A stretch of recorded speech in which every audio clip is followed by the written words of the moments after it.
12 साल पहले आज ही के दिन संयुक्त राष्ट्र महासभा ने एक बेहद अहम घोषणा पत्र को मंजूरी दी थी। यह घोषणा पत्र है आदिवासियों के अधिकारों के बारे में, जिसे आमतौर पर हम यूएन ड्रिप कहते हैं। तो क्या है यूएन ड्रिप? आदिवासियों के अधिकारों को लेकर इसमें क्या कहा गया है? भारत में इसे कितना लागू किया गया है? भारत में आदिवासियों के क्या है हालात और उनके लिए क्या विशेष प्रावधान किए गए हैं? आज मैं इन्हीं मुद्दों पर आपसे बात करूंगा। सबसे पहले जानते हैं इस घोषणा पत्र के बारे में। इसे बनाने में 22 साल लग गए।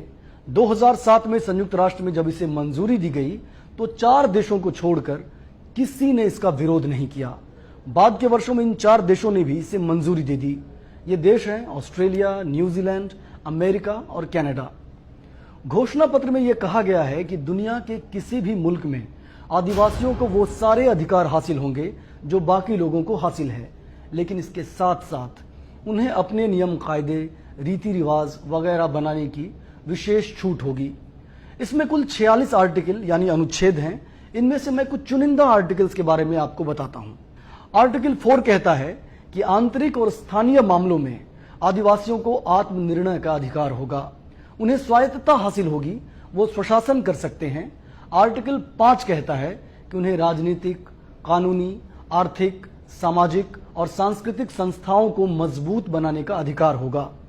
इसी तरह आर्टिकल 14 कहता है कि उन्हें अपना एजुकेशनल सिस्टम बनाने का अधिकार होगा और सरकार इसमें उनकी मदद करेगी।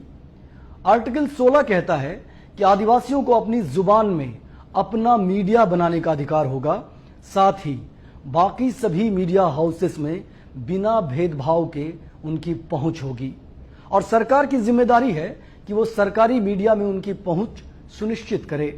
आर्टिकल 30 कहता है कि आदिवासी इलाकों में कोई सैन्य गतिविधि नहीं होगी जब तक कि वो मामला व्यापक जनहित से ना जुड़ा हो या फिर आदिवासियों ने खुद ही ऐसा करने की मांग ना की हो। भारत पहले दिन से इस घोषणा पत्र को मानता है, लेकिन जिन आर्टिकल्स के बारे में मैंने अभी आपको बताया, अगर उनको भारत में तलाशा जाए तो उल्टी तस्वीर उभरती है। मीडिया में आदिवासियों की पहुंच नगण्य है, टॉप पोजीशन में उनकी भागीदारी शून्य है। इसे ठीक करने के लिए कोई कोशिश कहीं भी नहीं दिख रही है। सीमावर्ती इलाकों को छोड़ दीजिए तो सबसे ज्यादा सैन्य गतिविधियां आदिवासी बहुल इलाकों में ही जारी है। खनिज संपदा से भरे इन इलाकों में बड़ी कंपनियों के हित में भारी तादाद में फौज तैनात है और आत्मनिर्णय के अधिकार को तो खैर जाने ही दीजिए। असल में संयुक्त राष्ट्र के इस तरह के ज्यादातर घोषणा पत्र सजावटी है। कोई देश लीगली बाइंड नहीं है इसे लागू करने के लिए, यानी इन आर्टिकल्स को लागू करने के लिए किसी भी देश को बाध्य नहीं किया जा सकता। फिर भी जिन मुल्कों ने यूएन के घोषणा पत्रों पर हस्ताक्षर किए हैं, उनसे उम्मीद की जाती है कि वो अपनी नीतियां उसी मुताबिक बनाएं। अब भारत की बात करते हैं। भारत में आदिवासी के अधिकारों से जुड़े कई प्रावधान संविधान में दर्ज हैं। ये प्रावधान बेहद अहम है। संविधान की 5वीं अनुसूची में आदिवासी बहुल इलाकों की पहचान की गई है और वहां रहने वाले आदिवासियों को कई विशेषाधिकार दिए गए हैं। मसलन आदिवासी सलाह परिषद जैसी संस्था का गठन। यह परिषद आदिवासियों के अधिकारों से जुड़ी सलाह राज्यपाल को देते हैं। इसी तरह 1996 में पेसा कानून बनाया गया। इसके तहत 5वीं अनुसूची के दायरे में रहने वाले आदिवासी इलाकों में पंचायतों को कई अधिकार दिए गए। उन्हें माइनर फॉरेस्ट उपज, खनिज, वाटर बॉडीज, परियोजनाओं और स्थानीय संपदाओं समेत कई मामले तय करने के अधिकार दिए गए। 2006 में एक और कानून बनाया गया जिसे वनाधिकार कानून कहा जाता है। इसके तहत आदिवासियों को जंगल में खेती करने, लकड़ी बीनने, जंगली उपज इकट्ठा करने समेत कई हक हासिल है। इन कानूनों के बावजूद आदिवासियों के हालात क्या है, ये हम सब जानते हैं। क्या इन्हें सही से लागू किया गया? इन कानूनों पर अमल किया गया?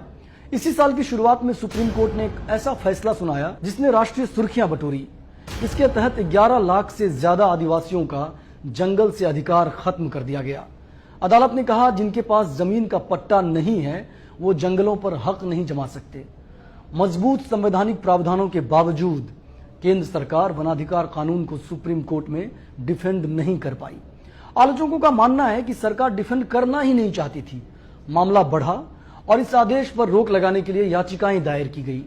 आज ही सुप्रीम कोर्ट ने कहा है कि फिलहाल उन्हें जंगल से बेदखल ना किया जाए। आदेश टला नहीं है, सिर्फ बेदखली का मामला रुक गया है।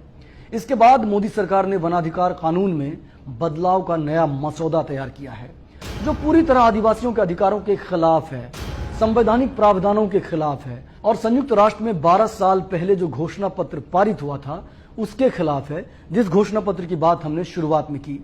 तो हम इस तरह के तमाम मुद्दों पर आपसे रूबरू होते रहेंगे। आज बस इतना ही। नमस्कार।